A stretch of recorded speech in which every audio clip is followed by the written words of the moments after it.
हिंदू धर्म में जब भी देवी देवताओं का नाम लिया जाता है, उनमें हनुमान जी का नाम भी बड़े ही उत्साह के साथ लिया जाता है। उनकी चमत्कारिक शक्तियाँ, प्रबल बुद्धि, शरीर और भगवान श्री राम के प्रति सेवा की भावना उन्हें सबसे अलग और श्रेष्ठ बनाती है।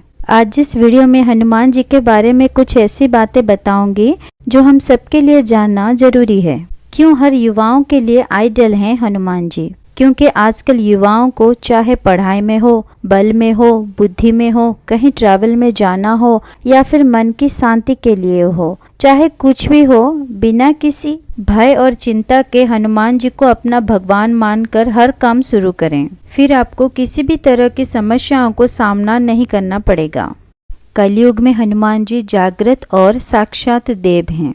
हनुमान जी की भक्ति से लोगों की हर तरह की दुख और संकट दूर होते हैं, वरना कुछ लोग ना जाने कई सारे बाबा, ज्योतिष और तांत्रिकों के चक्कर में यहाँ वहाँ भटकते हैं। पर ऐसे भटकते हुए लोगों को हनुमान जी के शरण में जाना चाहिए, क्योंकि वही आपका जीवन संवार सकते हैं। सारे देवताओं में से हनुमान जी को ही क्यों लोग ज्यादा विश्वास करते हैं और पूजा आराधना करते हैं? पहले तो दुनिया में अगर कोई रियल सुपरमैन है तो वो है हनुमान जी। इतने पावरफुल होने के साथ ही साथ उनका मन और सेवा की भावना ईश्वर के प्रति समर्पित है।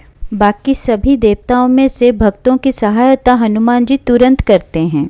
सबसे बड़ी और अटूट लाभ ये है कि भूत और पिशाच जैसे आत्माओं से छुटकारा पाना सिर्फ हनुमान जी की कृपा से ही संभव है। हनुमान जी ही एकमात्र देव है जो आज भी सशरीर कलयुग में उपस्थित हैं। कई सारे देवताओं के द्वारा आशीर्वाद पाने के कारण हनुमान जी इतनी शक्तिशाली और पराक्रमी बन गए कि किसी भी प्रकार की माया और माया शक्ति उनके सामने ठहर नहीं सकती। क्या हनुमान जी सच में बानर थे? तो इस बात में ये सच्चाई है कि कई हजारों साल पहले, लगभग 9 लाख वर्ष पूर्व, ईश्वर की कृपा से एक ऐसी जाति की सृष्टि हुई जो दिखने में बानर जैसे थे, क्योंकि उनके पीछे पूंछ थी। उस जाति का नाम था कपि, पर उनका शरीर मनुष्य जैसा दिखता था।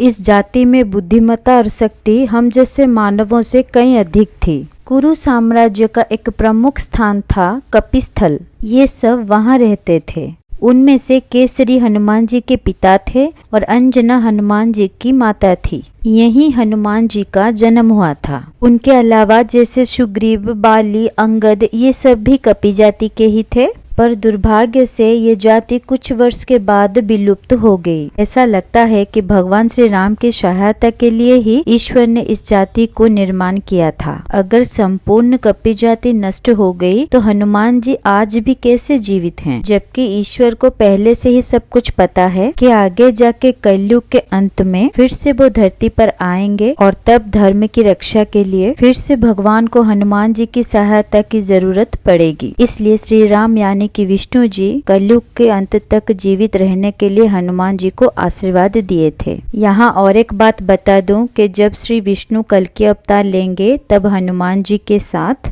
परशुराम, अश्वत्थामा, कृपाचार्य, विश्वामित्र, विभीषण और राजा बलि अपने सार्वजनिक रूप में भगवान के साथ भेंट करेंगे। जब हनुमान जी को कलयुग के अंत तक जीवित रहने का आशीर्वाद मिला तब उन्होंने विष्णु जी से कहा, पृथ्वी पर जहाँ श्री राम की कथा होगी वहाँ निसंदेह मेरा प्राण और शरीर उपस्थित रहेगी। इसलिए भगवान विष्णु के आशीर्वाद से कलयुग में जहाँ जहाँ श्री राम की कथा और कीर्तन होगी, हनुमान जी सशरीर या फिर गुप्त रूप से वहाँ विराजमान रहेंगे। सच्चे मन से पूरे भक्ति के साथ हनुमान जी की पूजा आराधना करने से हनुमान जी जल्द प्रसन्न होते हैं। अपना मन, कर्म और वचन पवित्र रखें, झूठ ना बोलें, नशा, मांस जैसे अखाद्य से दूर रहें और अपने परिवार के साथ शांति से जीवन बिताएंगे तो आपको हनुमान जी की आशीर्वाद जरूर प्राप्त होगी। वीडियो अच्छा लगे तो लाइक करें, नए हैं तो चैनल को सब्सक्राइब करके नोटिफिकेशन के लिए बेल आइकन पर प्रेस करना ना भूलें। अपना ध्यान रखें। धन्यवाद।